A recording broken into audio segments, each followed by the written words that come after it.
బులెటిన్లో ఇప్పుడు speed news చూద్దాం. కరీంనగర్ జిల్లా గన్నేరువరం మండలంలో గుర్తు తెలియని వ్యక్తులు 3 పాడి ఆవులను దొంగిలించారు. మహేందర్, ఎల్లయ్య గౌడ్, కనకయ్యలకు చెందిన ఆవుల విలువ ఒక్కొక్కటి 70 నుంచి 80 వేల రూపాయల వరకు ఉంటుందని తెలిపారు.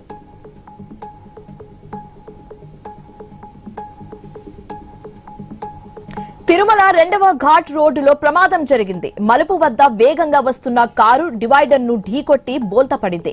ఈ ప్రమాదంలో తమిళనాడుకు చెందిన 4 భక్తులు గాయపడ్డారు.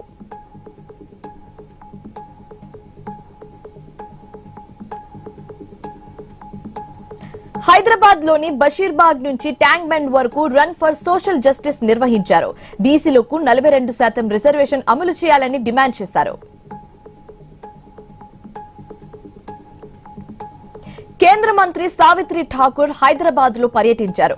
బీజేపీ రాష్ట్ర అధ్యక్షుడు రామచందర్ రావుతో కలిసి లోయర్ ట్యాంక్ బండ్ లో ఉన్న గోశాలని సందర్శించారు.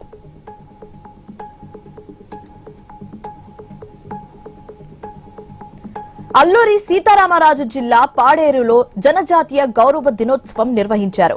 ఒడిశా సీఎం మోహన్ చరణ్ గిరిజనుల ఆర్గానిక్ ఉత్పత్తులను సందర్శించారు.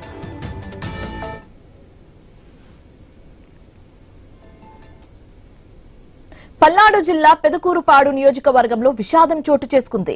చింతపల్లిలో 4 ఏళ్ల చిన్నారిపై పిచ్చి కుక్క దారుణంగా దాడి చేసింది. తీవ్రంగా గాయపడిన చిన్నారిని సత్తెనపల్లి ప్రభుత్వ హాస్పిటల్ కు తరలించారు.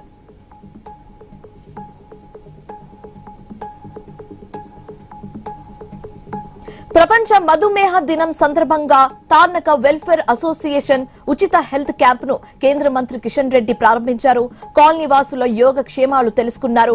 ఆరోగ్యాన్ని నిర్లక్ష్యం చేయవద్దని సూచించారు.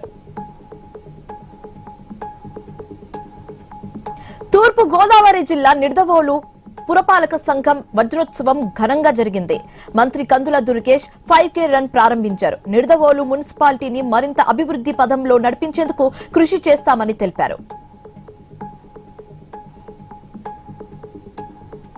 సిపిఎం నాయకుడు సామినేని రామారావును హత్య చేసిన వారిని అరెస్టు చేయాలని రాష్ట్ర కార్యదర్శి వర్గ సభ్యులు పోతినేని సుదర్శన్ రావు డిమాండ్ చేశారు.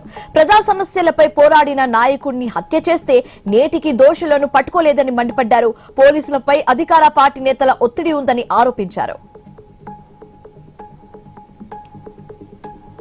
నంద్యాల జిల్లా డోన్ జాతీయ రహదారిపై భారీ చోరీ జరిగింది. బస్సులో 15 కేజీల వెండి దొంగిలించి 4 కారులో పరారయ్యారు. బాధితుడు సంగ్రామ్ ఫిర్యాదుతో కేసు నమోదైంది. కోయంబత్తూరు నుంచి హైదరాబాద్ కు వెళ్తుండగా ఈ చోరీ జరిగింది.